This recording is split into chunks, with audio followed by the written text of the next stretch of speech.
Hello বন্ধুরা, কেমন আছো তোমরা সবাই? আশা করি সবাই ভালো আছো। আজ আমি তোমাদের এমন কিছু সামুদ্রিক জানোয়ারের ব্যাপারে বলতে যাচ্ছি যা এতটাই বিপজ্জনক যে সমুদ্রে থাকা যে কোনো জাহাজকে এক মুহূর্তে ডুবিয়ে ফেলতে পারে। সাধারণ মানুষরা এদেরকে সামুদ্রিক রাক্ষস নামেই চেনে, যা এতটাই বিশাল আর ভয়ঙ্কর যে এটার ব্যাপারে চিন্তাও করতে পারবেন না। আজকের ভিডিওতে আপনারা দেখতে যাচ্ছেন পৃথিবীর ভয়ঙ্কর কিছু সামুদ্রিক জানোয়ার, যার ব্যাপারে আপনি না কখনো আগে শুনেছেন না দেখেছেন। তো চলুন ভিডিওটা আর বেশি দেরি না করে শুরু করা যাক। লেভিয়াথান। লেভিয়াথান হলো সবথেকে বড় সামুদ্রিক জানোয়ার। যতদূর জানা যায় এটা প্রায় 50 ফিট লম্বা হতে পারে, যাকে আপনারা কোনো মুভি বা রহস্যময় স্টোরিতে দেখে থাকবেন। কেউ কেউ এটা মনে করেন যে এটা শয়তানের আরেক রূপ। কিছু মানুষ এটা বলে যে এটা শুধুমাত্র সমুদ্রে থাকা এক বিশাল জানোয়ার এবং এর মধ্যে প্রাকৃতিক শক্তি রয়েছে। যারা এটা বিশ্বাস করে না তারা বলে যে এটা শুধুমাত্র মানুষকে ভয় দেখানোর জন্য কাল্পনিকভাবে তৈরি করা এক গল্প মাত্র। The giant octopus. এই সামুদ্রিক রাক্ষস যে কোনো জাহাজকে ডুবিয়ে ফেলার জন্য বিখ্যাত বলে জানা যায়।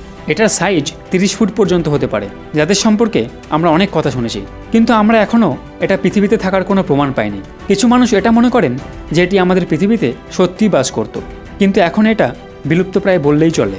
দ্য ব্লুপ। এই বিশাল এক মনস্টারকে নিয়ে দুটি থিওরি রয়েছে। প্রথম থিওরি অনুসারে এটি একটি সামুদ্রিক রাক্ষস, আর দ্বিতীয় থিওরি অনুসারে এটা শুধুমাত্রই একটা সাউন্ড যা আটলান্টিক মহাসাগরের বরফ ভাঙার ফলে সৃষ্টি হয়। ন্যাশনাল অথেন্টিক অ্যাডমিনিস্ট্রেশনের মতে এই সামুদ্রিক মনস্টার আসলেই পৃথিবীতে বাস করে, আর তাদের মতে এটা খুবই বড়, যা সমুদ্রের খুবই নিচে বাস করে।